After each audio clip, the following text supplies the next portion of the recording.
সুপ্রিয় ছাত্রছাত্রী, কেমন আছো তোমরা? আশা করি ভালো আছো।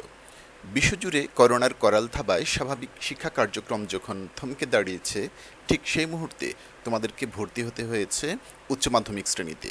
তোমাদেরকে স্বাগত জানাই। 2020 সাল এটি একটি ব্যতিক্রমী বছর, যেখানে তোমাদের সামনে সরাসরি উপস্থিত হয়ে পাঠদানের কথা ছিল, সেখানে অনলাইন ক্লাস নিয়ে হাজির হয়েছি তোমাদের কাছে। আসলে এই বিশ্ব চরাচরের সব কিছুই গতিশীল, চলমান, কোনো কিছুই থেমে থাকে না, সময়ের সাথে বয়ে চলে। করোনারি ক্রান্তিকালে তোমাদেরকেও থেমে থাকলে চলবে না, শুরু করতে হবে এবং এগিয়ে যেতে হবে। তাই তোমরা যাতে পড়াশোনা শুরু করতে পারো এবং চলমান রাখতে পারো, সেজন্যই একাদশ ও দ্বাদশ শ্রেণীর বাংলা প্রথম পত্রের অনলাইন ক্লাস নিয়ে তোমাদের সামনে হাজির হয়েছি। আমি ডক্টর তৌহিদুল ইসলাম, সহকারী অধ্যাপক বাংলা, সরকারি আদমজীনগর এমডব্লিউ কলেজ, নারায়ণগঞ্জ। তাহলে চলো আমরা শুরু করি। সুপ্রিয় শিক্ষার্থী, আজ আমি তোমাদেরকে একাদশ ও দ্বাদশ শ্রেণীর বাংলা প্রথম পত্রের বিভীষণের প্রতি মেঘনাদ কবিতাটির পাঠ পর্যালোচনা করে বুঝিয়ে দেব। বিভীষণের প্রতি মেঘনাদ কবিতাটি লিখেছেন মাইকেল মধুসূদন দত্ত। মাইকেল মধুসূদন দত্তের কবিতার ভাষা তোমাদের কাছে কঠিন মনে হয়, তবে ভয়ের কিছু নেই। আমি অত্যন্ত সহজ বোধ্য ভাষায় তোমাদেরকে এই কবিতাটি বুঝিয়ে দেব। কবিতার মূল পাঠে প্রবেশের আগে চলো আমরা কবি পরিচিতি, কবিতার উৎস ও ছন্দ, এবং এটি যেহেতু একটি কাহিনী প্রধান কবিতা, তাই এই কবিতার চরিত্রগুলো সম্বন্ধে খানিকটা জেনে নিই। প্রথমেই আসা যাক কবি পরিচিতি অংশে। কবিতাটি লিখেছেন কবি মাইকেল মধুসূদন দত্ত, তা আমরা আগেই জেনেছি। মাইকেল মধুসূদন দত্তকে বলা হয় আধুনিক বাংলা কবিতার অগ্রদূত, অর্থাৎ মাইকেল মধুসূদন দত্ত আধুনিক বাংলা কবিতার প্রবর্তক। তার হাত ধরেই বাংলা কবিতায় আধুনিকতার সূত্রপাত হয়। তিনি মধ্যযুগের ঈশ্বরকেন্দ্রিক, দেবদেবীর গুণ কীর্তন কেন্দ্রিক কবিতাকে আধুনিকতার পথে যাত্রা করিয়ে দেন। অর্থাৎ আধুনিকতার যে মূল বৈশিষ্ট্য মানবিকতা, সেই মানবিকতাকে তিনি কবিতায় নিয়ে এলেন। ইউরোপিয়ান প্রধান সাহিত্যগুলো পাঠ করে মধুসূদন দেখলেন যে আধুনিক সাহিত্যের মূল প্রবণতা হলো আধুনিক সাহিত্য মানবকেন্দ্রিক সাহিত্য, মানবিকতা কেন্দ্রিক সাহিত্য। মানুষই হলো সাহিত্যের মূল উপাদান। মানুষের সুখ দুঃখ হাসি কান্না যে সাহিত্যে প্রাধান্য পায়, সেটাই আধুনিক সাহিত্য। তাই তিনি মধ্যযুগের দেবদেবীর গুণকীর্তন কেন্দ্রিক, সৃষ্টিকর্তা ঈশ্বরের গুণকীর্তন কেন্দ্রিক কবিতাকে পাশ কাটিয়ে মানুষকেই বরং কবিতার মূল বিষয়বস্তু করে তুললেন। তাই তাকে বাংলা কবিতায় আধুনিকতার প্রবর্তক বলা হয়। মধুসূদনের জন্ম 1824 খ্রিস্টাব্দের 25 জানুয়ারি। জন্মস্থান যশোর জেলার সাগরদাড়ি গ্রামে। তার পিতার নাম রাজনারায়ণ দত্ত, জননী জাহ্নবী দেবী। খ্রিস্ট ধর্ম গ্রহণ করেন 1843 খ্রিস্টাব্দে। তিনি ছিলেন হিন্দু। তার নামের শেষে দত্ত উপাধি দেখেই বোঝা যায় তিনি ছিলেন হিন্দু, কিন্তু নামের আগে মাইকেল উপাধি দেখে বোঝা যায় তিনি পরে খ্রিস্ট ধর্ম গ্রহণ করেছেন। একমাত্র মাইকেল মধুসূদন দত্তের নামের আগে পরে আমরা দুইটা ধর্মের উপাধি দেখতে পাই। তিনি খ্রিস্ট ধর্ম গ্রহণ করেছিলেন ইংরেজি সাহিত্যের প্রধান কবি হওয়ার উচ্চাভিলাষকে লক্ষ্য করে, অর্থাৎ তিনি ইংরেজি সাহিত্যের বড় কবি হবেন। সেজন্য তিনি ধর্মত্যাগ করে ইউরোপ গিয়েছেন, ইউরোপের প্রধান প্রধান সাহিত্য পড়েছেন, খ্রিস্টান নারীকে বিয়ে করেছেন, অর্থাৎ তার উচ্চাভিলাষকে বাস্তবায়ন করার জন্য যা যা দরকার সবই তিনি করেছেন। তিনি ইউরোপে প্রধান ভাষাগুলোর সাহিত্য চর্চা করে দেখলেন যে সাহিত্যের একটি বড় উপাদান হলো মহাকাব্য, কিন্তু বাংলা ভাষায় তিনি একটা মহাকাব্যের অভাব অনুভব করলেন। এই অভাব অনুভব করার সাথে সাথে তিনি দেখলেন যে বাংলা ভাষায় মহাকাব্য রচনা করা সম্ভব হবে না যদি মহাকাব্যের উপযোগী ছন্দের প্রবর্তন না করা যায়, এবং সেই লক্ষ্য নিয়েই তিনি প্রবর্তন করলেন অমিত্রাক্ষর ছন্দ। মধ্যযুগের পয়ার ছন্দকে ভেঙে তিনি এই অমিত্রাক্ষর প্রবহমান ছন্দের প্রবর্তন করলেন। বাংলা কবিতায় সনেটের প্রবর্তকও মাইকেল মধুসূদন দত্ত। সনেট মানে চতুর্দশপদী কবিতা, অর্থাৎ 14 লাইনের কবিতা তিনি ইতালির কবি প্রেতার্কের অনুসরণে লিখলেন। তিনি বাংলা সাহিত্যে নাটকেরও প্রবর্তক। মধুসূদনের প্রধান নাটকগুলো হল শর্মিষ্ঠা, পদ্মাবতী, কৃষ্ণকুমারী। তিনি প্রহসনও লিখেছেন একে কি বলে সভ্যতা ও বুড়ো শালিকের ঘাড়েরও।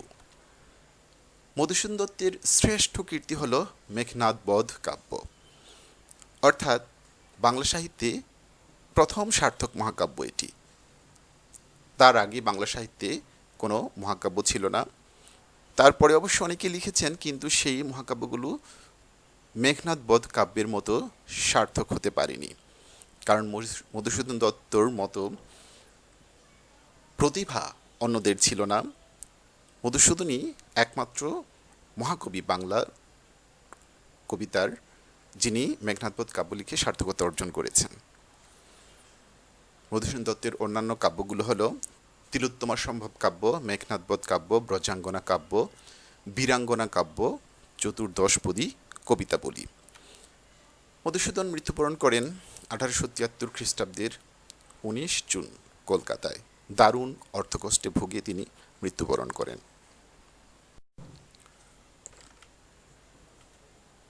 বিভীষণের প্রতি মেঘনাদ কাব্যাংশটুকু মাইকেল মধুসূদন দত্তের মেঘনাদ বধ কাব্যের বধ নামক ষষ্ঠ স্বর্গ থেকে সংকলিত হয়েছে। মেঘনাদ বধ কাব্যের মোট 9টি স্বর্গ রয়েছে। এই মেঘনাদ বধ কাব্যটি বাল্মীকি রামায়ণের 3 দিনের 3 রাত্রির ঘটনাকে অবলম্বন করে রচিত হয়েছে। এই কবিতায় মধুসূদন দত্ত সম্পূর্ণ নতুন একটি ছন্দ প্রবর্তন করে তাকে অবলম্বন করেন, অর্থাৎ এই কবিতায় অমৃতাক্ষর ছন্দ ব্যবহৃত হয়েছে। এই অমৃতাক্ষর ছন্দ 14 মাত্রার অমিল প্রবাহমান জ্যোতিষাধীন অক্ষরবৃত্ত ছন্দ, এবং এর পর্ববিন্যাস 8+6, অর্থাৎ মোট 14 মাত্রায় এই ছন্দ লেখা হয়।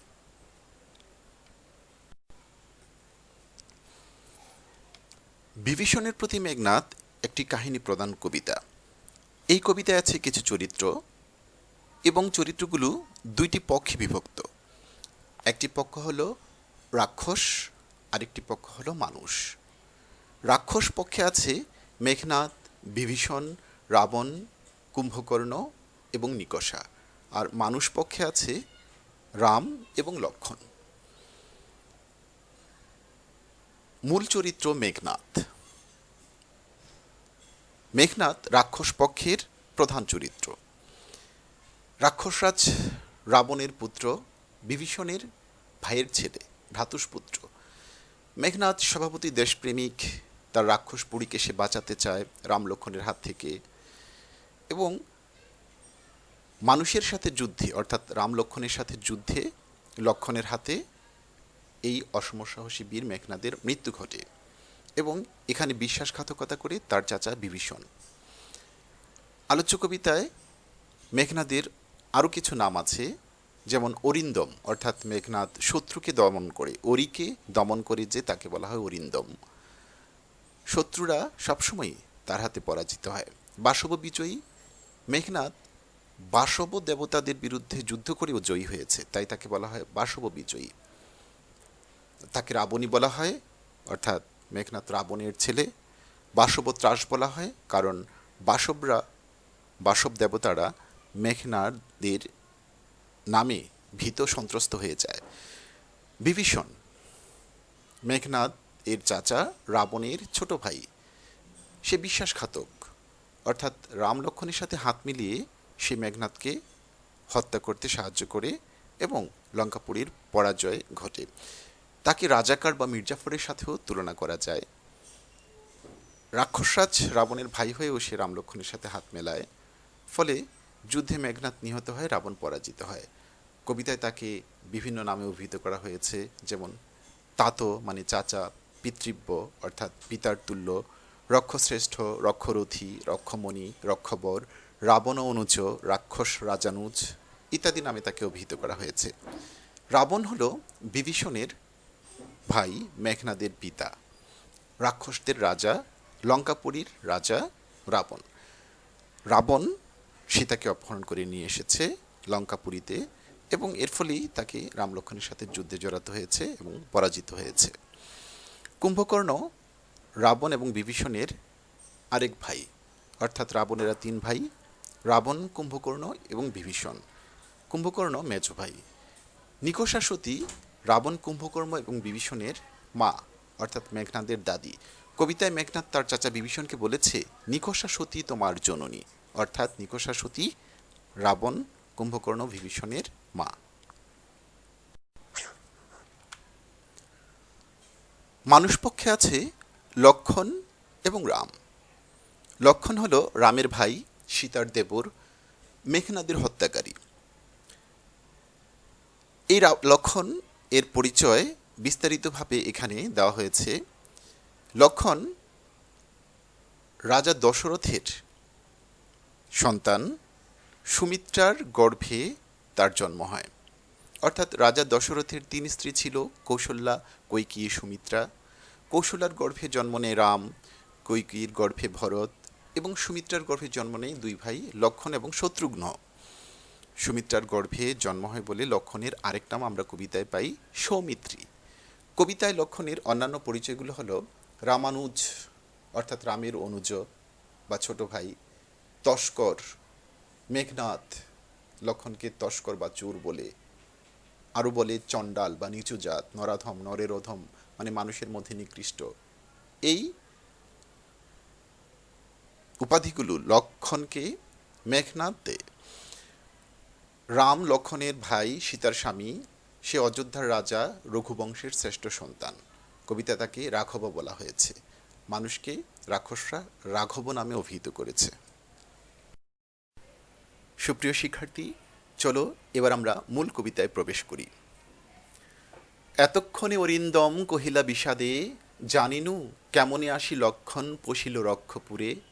হায় তাতো উচিত কি তব এ কাজ, নিকষা সতী তোমার জননী, সহোদর রক্ষ শ্রেষ্ঠ, শুলিশুম্ভ নিব কুম্ভকর্ণ, ভ্রাতৃপুত্র বাসব বিজয়ী।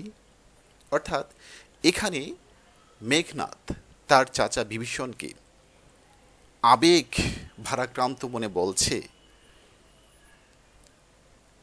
হে চাচা, আমি এতক্ষণে বুঝতে পারলাম কি করে লক্ষ্মণ এসে প্রবেশ করলো এই রাক্ষসপুরীতে। তোমার মায়ের নাম নিকষা সতী, তোমার ভাই রাক্ষসরাজ রাবণ, তোমার আরেক ভাই শূলপাণি মহাদেবের মতো শুলিশুম্ভ নিব কুম্ভকর্ণ, আর ভাইয়ের ছেলে আমি মেঘনাদ, যে বাসব বিজয়ী। তারপরও কি তোমার এমন কাজ করা উচিত হয়েছে? শিক্ষার্থীবৃন্দ, এখানে খেয়াল করো, কঠিন শব্দগুলো, জটিল শব্দগুলোকে এখানে আন্ডারলাইন করা হয়েছে, নিম্নরেখ করা হয়েছে, এবং ব্রেকেটে তার সহজবোধ্য অর্থ দিয়ে দেওয়া হয়েছে, যাতে তোমাদের জন্য এটা সহজে আয়ত্ত হয়। অর্থাৎ কঠিন শব্দগুলোকে সহজ করে ব্রেকেটের ভিতরে উল্লেখ করা হয়েছে, যাতে কবিতাটিকে তোমরা সহজেই বুঝতে পারো। তোমরা যদি এভাবে পড়ো, এতক্ষণে মেঘনাদ বলল দুঃখ ভারাক্রান্ত মনে, জানিলাম কেমনে এসে লক্ষ্মণ প্রবেশ করল রাক্ষসপুরীতে। হায় চাচা, তোমার নিকষা সতী তোমার মা, ভাই রাক্ষসরাজ রাবণ, শূলপাণি মহাদেবের মতো আরেক ভাই কুম্ভকর্ণ, আর ভাইয়ের ছেলে মেঘনাদ। তাহলে কিন্তু এই অংশটুকু সহজেই তোমাদের আয়ত্ত হয়ে যায়, সহজে বুঝতে পারো। এই অংশের, এই প্যারাটুকুর মূল কথা হলো, নিকুম্ভিলা যজ্ঞাগারে পূজারত মেঘনাদ সশস্ত্র লক্ষ্মণকে দেখে অপ্রস্তুত ও বিস্মিত হয়ে যায়। সেখানে অস্ত্রাগারের দরজায় দাঁড়ানো তার চাচা বিভীষণকেও দেখতে পায় সে। তখন মেঘনাদের বুঝতে বাকি থাকে না যে তার চাচা বিভীষণই লক্ষ্মণকে পথ দেখিয়ে নিয়ে এসেছে নিকুম্ভিলা যজ্ঞাগারে। তাই বিস্মিত স্তব্ধ মেঘনাদ দুঃখ ভারাক্রান্ত মন নিয়ে তার চাচা বিভীষণকে লক্ষ্য করে বলতে শুরু করেছে, জানলাম কিভাবে লক্ষ্মণ এই রাক্ষসপুরীতে এসে প্রবেশ করেছে। হায় চাচা, তোমার কি এ কাজ করা উচিত হয়েছে? এরপর মেঘনাদ তার চাচা বিভীষণকে স্মরণ করিয়ে দিচ্ছে যে নিকষা সতী তোমার জন্মদাত্রী মা, তোমার ভাই রাক্ষসরাজ রাবণ, তোমার আরেক ভাই শুলিশুম্ভ নিব কুম্ভকর্ণ, এবং তোমার ভাইয়ের ছেলে বাষ্প বিজয়ী মেঘনাদ। বস্তুত এখানে মেঘনাদ বিভীষণকে বলতে চেয়েছে, হায় চাচা, তুমি রাক্ষসদের এত উচ্চ বংশে জন্মগ্রহণ করেও তুচ্ছ মানুষ লক্ষণের সাথে হাত মিলিয়েছ। নিজ গৃহপথ তা তো দেখাও তস্করে, চণ্ডালে বসাওয়ানি রাজার আলোয়ে, কিন্তু নাহি গঞ্জিত মা, গুরুজন তুমি পিতৃতুল্য, ছাড়ো দ্বার, যাব অস্ত্রাগারে, পাঠাইব রামানুজে সমন ভবনে, লঙ্কার কলঙ্ক আজি ভঞ্জিব হবে। এই অংশটুকুর সরল অর্থ করলে দাঁড়ায়, বিভীষণের বিশ্বাসঘাতকতার কথা জানতে পেরে মেঘনাদ তাকে বলছে, তুমি নিজের ঘরে পৌঁছানোর পথ চোরকে দেখিয়ে দাও, নিচু জাত চণ্ডালকে এনে রাজ দরবারে বসাও। চাচার এমন বিশ্বাসঘাতকতায় বিষাদ ভারাক্রান্ত মেঘনাদ পরক্ষণই অভিমান সহকারে বলেছে, যা হোক, তোমাকে তিরস্কার করব না, কারণ তুমি গুরুজন, পিতার সমতুল্য। তুমি বরং দরজা ছেড়ে দাঁড়াও আর আমাকে অস্ত্রাগারে যেতে দাও। রামের ছোট ভাই লক্ষণকে জমালয়ে পাঠাবো, অর্থাৎ হত্যা করব। লঙ্কার কলঙ্কস্বরূপ লক্ষণকে আজ যুদ্ধ দ্বারা বিনষ্ট করব। উত্তরিলা বিভীষণ, বৃথায় সাধনাধিমান, রাঘব দাস আমি, কি প্রকারে তাহার বিপক্ষ কাজ করিব, রক্ষিতে অনুরোধ। অর্থাৎ বিভীষণ মেঘনাদকে বলছে, তোমার এ আকাঙ্ক্ষা বৃথা, কারণ আমি রামচন্দ্রের দাস হয়ে গেছি। আমি মানুষ, রামলক্ষণ রাঘবের দাস হয়ে গেছি। তাই তোমার অনুরোধ রক্ষা করতে গিয়ে আমি রামচন্দ্রের বিপক্ষের কাজ করতে পারবো না। উত্তরিলা কাতরে রাবণী, হে পিতৃব্য, তব বাক্যে ইচ্ছি মরিবারে। রাঘবের দাস তুমি, কেমনে অমুখে আনিলে এ কথা, তা তো কহতা দাসেরে। অর্থাৎ মেঘনাদ তার চাচার উত্তর শুনে দুঃখ ভারাক্রান্ত মনে বলছে, হে চাচা, তোমার কথা শুনে মরে যেতে ইচ্ছে করছে। তুমি রামচন্দ্রের দাস, এ কথা কিভাবে মুখে আনতে পারলে, আমাকে তুমি বলো চাচা। স্থাপিলা বিধুরে বিধি স্থানুল ললাটে, পরিকি ভূতলে শশী যান গড়াগড়ি ধুলায়। হে রক্ষরথী, ভুলিলে কেমনে কে তুমি, জনম তব কোন মহাকুলে, কে বা সে অধম রাম। বিভীষণ রামের আজ্ঞাবহ দাসে পরিণত হওয়ায় মেঘনাদ নানা উপমা তুলনার মাধ্যমে বিভীষণের অধপতিত অবস্থার কথা তুলে ধরেছেন। এখানে সৃষ্টিকর্তা চাঁদকে আকাশের গায়ে স্থাপন করেছেন, সে চাঁদ কি কখনো মাটির ধুলায় পড়ে গড়াগড়ি খায়? হে রক্ষকুলের বীর, তুমি কি করে ভুলে গেলে যে তোমার জন্ম কত উঁচু বংশে আর রামের বংশ কত নিচু? মেঘনাদ আরও উপমা দিয়ে বলছেন, স্বচ্ছ সরোবরে করে কেলি রাজহংস পঙ্কজ কাননে, যায় কি সে কভু প্রভু পঙ্কিল সলিলে শৈবাল দলের ধাম। মৃগেন্দ্র কেশরী কবে, হে বীর কেশরী, সম্ভাসে শ্রীগালে মিত্রভাবে, অজ্ঞদাস বিজ্ঞতম তুমি, অবিদিত নহে কিছু তোমার চরণে।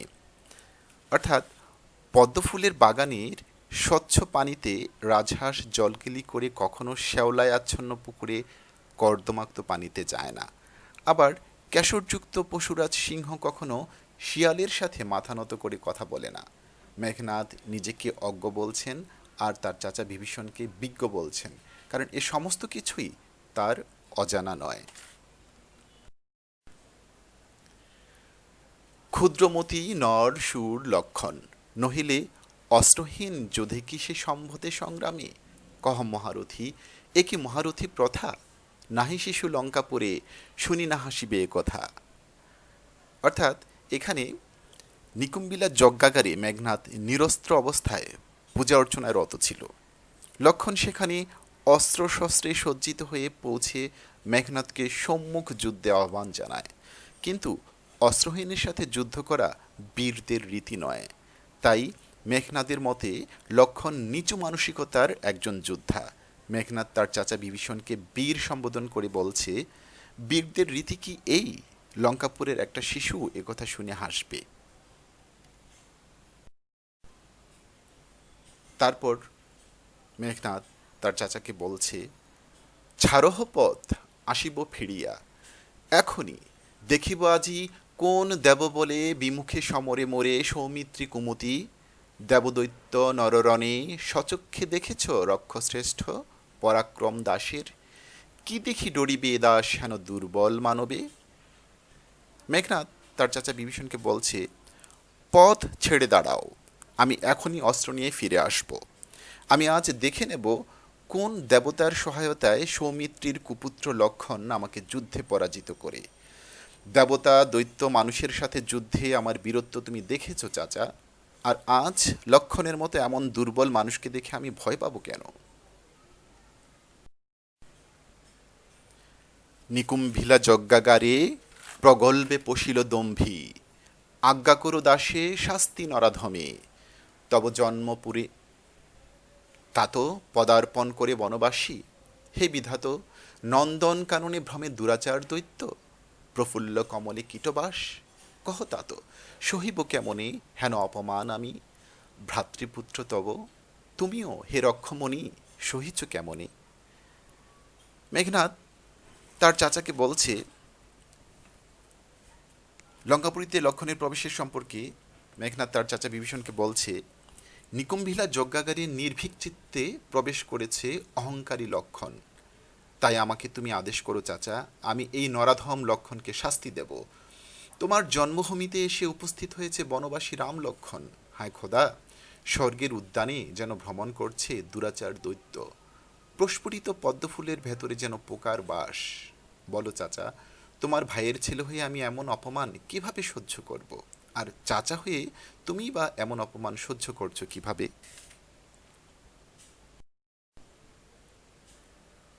মহামন্ত্র বলে যথা নম্রশির ফণি, মলিন বদন লাজে উত্তরিলা রথি রাবণ অনুজ, লক্ষ্মী রাবণ আত্মজে, নহি দোষী আমি বৎস, বৃথা ভৎস মোড়ে, তুমি নিজ কর্মদোষে হায় মজাইলাই কনক লঙ্কা, রাজা মজিলা আপনি, বিরত সতত পাবে দেবকুল, এবে পাপপূর্ণ লঙ্কাপুরী, প্রলয়ে যেমতি বসুধা ডুবিছে লঙ্কা কাল সলিলে, রাঘবের পদাশ্রয়ে রক্ষার্থে আশ্রয়ীতেই আমি, পরদোষে কে চাহে মজিতে। অর্থাৎ মেঘনাদের প্রশ্নে বাণে জর্জরিত হয়ে বিভীষণ মেঘনাদকে তার কথার উত্তর দিচ্ছে। সে বলছে, মেঘনাদের তিরস্কার শুনে মন্ত্রপুত সাপ যেমন মাথা নত করে লজ্জায় বিষণ্ণ মুখে, রাবণের ছোট ভাই বিভীষণও রাবণের ছেলে মেঘনাদের প্রশ্ন শুনে উত্তর দিল, আমার কোনো দোষ নেই বাছা, তুমি শুধু শুধু আমাকে তিরস্কার করছো, বরং নিজের কর্মদোষেই রাবণ যেমন বিপদে পড়েছে, তেমনি এ লঙ্কাপুরীকে বিপদে ফেলেছে। রাক্ষস বংশ এতদিন পাপ থেকে বিরত ছিল, কিন্তু আজ তোমাদের কারণে লঙ্কাপুরী পাপপূর্ণ হয়েছে। কেয়ামতে যেমন পৃথিবী ধ্বংসপ্রাপ্ত হবে, তেমনি করে এ লঙ্কাপুরী আজ ডুবতে বসেছে। তাই আমি আত্মরক্ষার্থে রামের পায়ের নিচে আশ্রয় নিয়েছি, মানুষের কাছে আশ্রয় নিয়েছি, তাদের সাথে বন্ধুত্ব করেছি, বিশ্বাসঘাতকতা করেছি। পরের দোষে কে বিপদে পড়তে চায়। ভীরু বিভীষণ বিপদে পড়তে চায়নি বলে শত্রুর সাথে হাত মিলিয়েছে।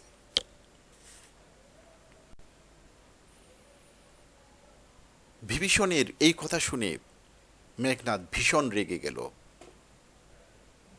রুশিলা বাসবত্রাস গম্ভীরে যেমতি, নিশীতে অম্বরে মন্দ্রে জিমুতেন্দ্র কুপি, কহিলা বীরেন্দ্র বলি, ধর্মপদগামী হে রাক্ষস রাজানুজ, বিখ্যাত জগতে তুমি, কোন ধর্মমতে কহ দাসে শুনি, জ্ঞেতিত্ব ভ্রাতৃত্ব জাতি এ সকলই দিলা জলাঞ্জলি।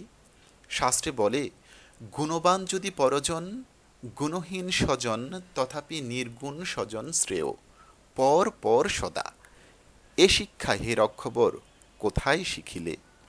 অর্থাৎ মেঘনাদ তার চাচা বিভীষণকে বলছে, বিভীষণের কথা শুনে বাসবের টাস মেঘনাদ রাগান্বিত স্বরে বলছে, নিশীত রাতে আকাশে বজ্রপাত হলে যেমন প্রচণ্ড শব্দ হয়, তেমন গম্ভীর কণ্ঠে বলছে। মেঘনাদ বিভীষণের আত্মপক্ষ সমর্থনের কথাগুলো শুনে তার উদ্দেশ্যে বলছে, ধার্মিক বলে পৃথিবীতে তোমার খ্যাতি আছে চাচা, কিন্তু তুমি আমাকে এটা বলো, কোন ধর্মে আত্মীয়তা বা রক্তের সম্পর্ক ছিন্ন করার কথা বলা হয়েছে? তুমি তো জ্ঞেতিত্ব, ভ্রাতৃত্ব, জাতি এসব কিছুই ত্যাগ করেছ। শাস্ত্রে অর্থাৎ ধর্মে আছে, গুণবান পরের চেয়ে নির্গুণ স্বজনই ভালো, পরের চেয়ে আপন ভালো। পর সবসময়ই পর, পর কখনো আপন হয় না। আর তুমি এমন শিক্ষা কোথায় শিখলে চাচা যে রক্তের সম্পর্ক ছিন্ন করতে হয়? রক্তের সম্পর্ক ছিন্নকারী কখনোই বেহেশতে বা স্বর্গে যাবে না। মেঘনাদ তার চাচা বিভীষণকে সে কথাই স্মরণ করিয়ে দিচ্ছে যে তুমি তো ধর্মের কথা বলছো, অথচ নিজেই ধর্ম ত্যাগ করেছো।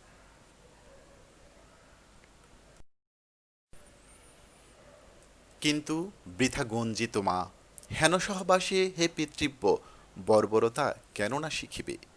গতি যার নিজ সহ, নিজ সে দুর্মতি।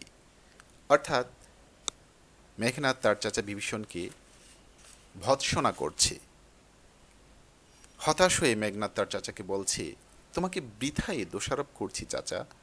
রাম লক্ষ্মণ হলো ছোট, নীচ, তাদের সাথে মিশে তুমি তেমন বর্বরতাই শিখবে। অর্থাৎ সৎসঙ্গে স্বর্গবাস, অসৎসঙ্গে সর্বনাশ। যে নিচু লোকের সাথে মেশে সে অসত মন্দ বুদ্ধিরই হবে।